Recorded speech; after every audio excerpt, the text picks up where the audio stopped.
Turning our attention now to the ASX, here's Matt Birney and Bulls and Bears with the latest public company views and interviews. Welcome to Bulls and Bears, brought to you today by battery technology company Altech Chemicals, ASX code ATC. I'm Matt Birney and I'm joined now by the Managing Director of Altech Chemicals, Iggy Tan. Hi Iggy. Hi Matt. So Altech has just done a joint venture deal with leading German research and development institute Fraunhofer to commercialise the German innovator's remarkable new sodium alumina solid state batteries known as CERENERGY batteries. Altech says CERENERGY will be aimed at the larger grid-scale electricity markets, and unlike lithium batteries that are jam-packed with a smorgasbord of expensive minerals, they have just one key mineral, nickel. And interestingly, instead of lithium, they use just a garden variety table salt, believe it or not. Okay, Iggy, we'll get into that JV deal in a minute, but firstly, what's in these batteries and how do they work? Our batteries are actually solid-state technology, so instead of a liquid electrolyte in a lithium-ion battery, we have a ceramic tube, and that acts as the electrolyte. Lithium-ion batteries are great batteries, but they tend to have problems,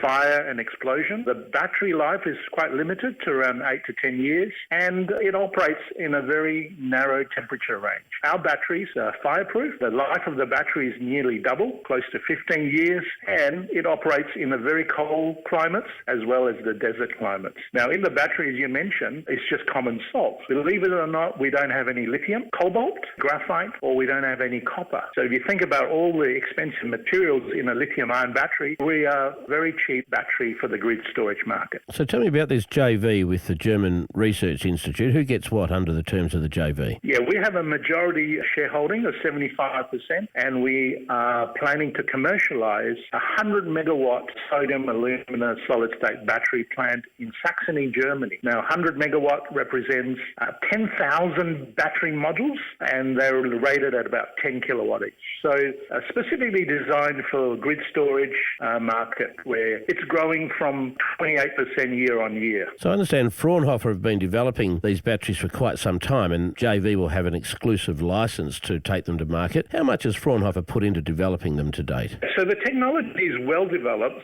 Fraunhofer spent nearly 8 years and about 35 million euros in research and development. And in fact, they even have a 25 million euro pilot plant operating, and they are already been producing these batteries, which are undergoing final tests. So what it means is that we're very ready to commercialise that in this project in Saxony in Germany. Iggy Tan from Altech Chemicals, thanks for joining me on Bulls and Bears today. And remember, we're only here to give you information, not advice, which you should of course seek independently. I'm Matt Birney, and this is Bulls and Bears. For more public company CEO interviews, go to the Money page on the 6PR, 2GB and 3AW websites and click the Public Companies tab.